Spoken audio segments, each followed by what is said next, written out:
Assalamualaikum warahmatullahi wabarakatuh. Selamat pagi anak-anak. Bagaimana kabar kalian di rumah?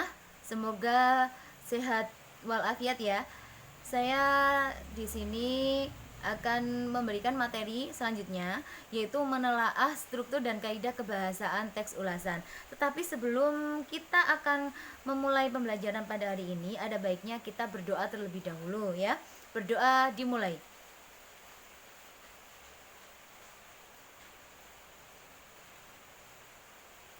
Berdoa selesai. Baik anak-anak, menelaah struktur dan kaidah kebahasaan teks ulasan. Kalau ada kalimat menelaah, artinya berarti kita disuruh untuk memberikan penilaian. Nah, penilaiannya itu bagaimana saja? Saya akan jelaskan di slide selanjutnya. Oh ya, sebelumnya saya akan menjelaskan terlebih dahulu tujuan pembelajaran pada hari ini. Jadi harapannya kalian nanti bisa menentukan struktur dari teks ulasan dan menentukan kaidah kebahasaan dari teks ulasan. Nah, anak-anak, struktur teks ulasan lebih jelasnya ada di buku paket kamu halaman 166. Tapi Butia juga akan menjelaskan satu persatu struktur teks ulasannya.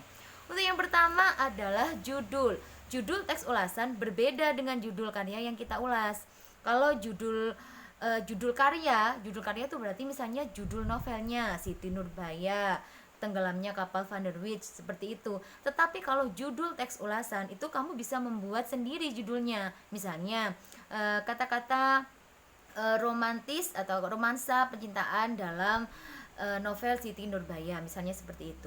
Nah, yang kedua adalah identitas buku. Namanya saja identitas, berarti mengenai informasi buku tersebut, misalnya siapa penulisnya atau siapa pengarangnya, kemudian siapa yang menerbitkan buku tersebut, di mana kota terbitnya, sudah berapa kali cetak buku tersebut. Nah, selanjutnya adalah orientasi. Untuk orientasi berarti pengenalan. Nah, gambaran umum sebuah karya yang akan diulas gitu.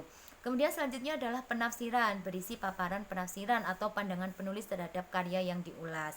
Bebas ini ya, menurut pandangan kamu tuh buku atau novel ini tuh seperti apa sih? Nah, bisa kamu ceritakan di situ. Rangkuman berarti si penulis merangkum karya yang diulas berdasarkan penilaian yang telah dilakukan sebelumnya. Jangan sampai melenceng anak-anak. Penafsirannya A, ternyata rangkumannya B. Itu tidak cocok namanya. Nah, selanjutnya adalah simpulan. Berarti berisi tentang kelebihan dan kekurangan karya disertai alasan dan bukti pendukungnya.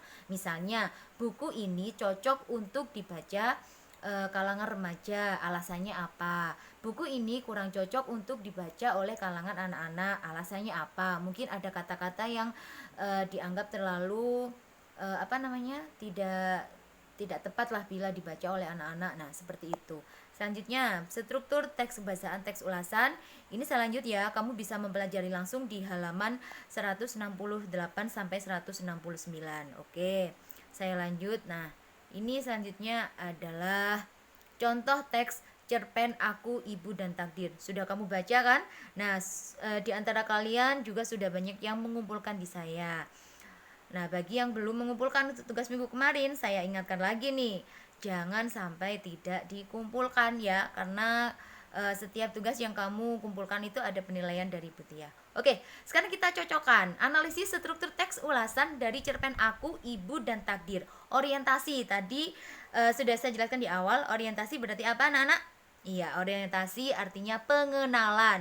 Judulnya Aku, Ibu dan Takdir. Penulisnya Bahtari Anugrah. Tahun terbitnya 2015.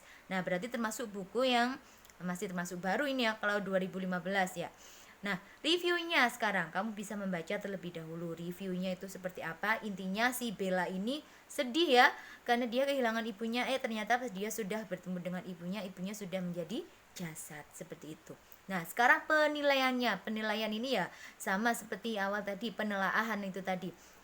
Cerpen ini dipenuhi dengan alur kesedihan, namun alurnya jelas dan ringkas. Namun cerpen ini tak menceritakan misteri masa lalu sang ibu dan juga alasannya meninggalkan sang anak, sehingga pembaca akan kesulitan mencerna apa yang sebenarnya terjadi. Kemudian disimpulkan cerpen ini layak dibaca agar bisa mengerti akan arti kehidupan dan selalu bersyukur, terutama jika pembaca masih memiliki sosok orang tua yang lengkap. Nah, bagi kalian yang orang tuanya masih lengkap, jangan lupa untuk bersyukur ya. Tapi untuk yang orang tuanya salah satu sudah meninggal, kita harus tetap mendoakan supaya orang tua kita selalu mendapatkan tempat yang terbaik di sisi Allah. Nah, selanjutnya lagi anak-anak, analisis unsur kebahasaan dari teks ulasan menggunakan unsur kebahasaan konjungsi. Ya, konjungsi itu bisa menggunakan kata bahwa, yakni, yaitu. Nah, itu bisa kamu baca sendiri lebih jelasnya nanti. Kemudian menggunakan konjungsi penerang waktu, sejak, kemarin, ya, dahulu, misalnya beberapa waktu lalu, seperti itu namanya konjungsi penerang waktu.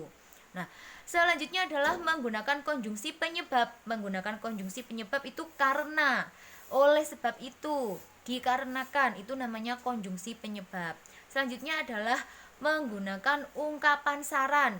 Ya, Bella yaitu perempuan yang ditakdirkan berpisah dari ibu kandungnya dan harus melalui kehidupan yang tidak mudah. Ungkapan saran bisa menggunakan kata harus, sebaiknya, selayaknya, seperti itu. Nah, baik anak-anak, demikianlah yang bisa Ibu sampaikan pada pagi hari ini. Jika ada yang belum dimengerti, kalian bisa menghubungi saya. Jangan suka-suka untuk bertanya ya, karena ada peribahasa juga kan, malu bertanya sesat di jalan. Oke, baik anak-anak, mari kita akhiri pembelajaran kita pada pagi hari ini dengan mengucapkan alhamdulillahirabbil alamin. Anak-anak tetap sehat selalu ya. Salam sehat, tetap semangat. Putih akhiri, assalamualaikum warahmatullahi wabarakatuh.